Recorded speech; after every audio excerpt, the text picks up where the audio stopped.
यहाँ एक प्रसिद्ध बौद्ध कथा है जिसमें 1000 बार कोशिश करने का महत्व बताया गया है। बहुत समय पहले की बात है, एक छोटे से गांव में एक गरीब किसान और उसकी पत्नी रहते थे। किसान का नाम अनंत था।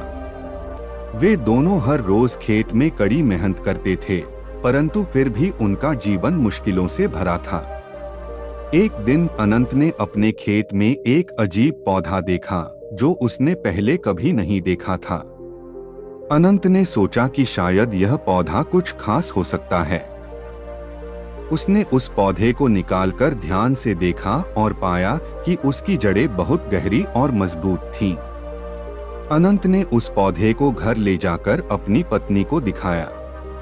उसकी पत्नी ने कहा, शायद यह कोई जड़ी बूटी हो जो हमारी समस्याओं का हल कर सके। उन्होंने उस पौधे की जड़ों को सुखाया और उन्हें पीसकर एक चूर्ण बनाया।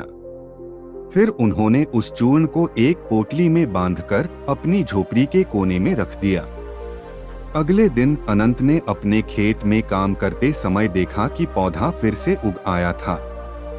उसने फिर से उसे उखाड़ा और उसकी जड़ों को सुखाकर चूर्ण बना लिया। यह सिलसिला कई दिनों तक चलता रहा। एक दिन अनंत ने सोचा कि क्यों न इस चूर्ण को बाजार में बेचने की कोशिश की जाए। उन्होंने कुछ चूर्ण लिया और बाजार में जाकर बेचने की कोशिश की, लेकिन कोई भी इसे खरीदने को तैयार नहीं हुआ। अनंत निराश होकर घर लौट आया, लेकिन अनंत ने हार नहीं मानी।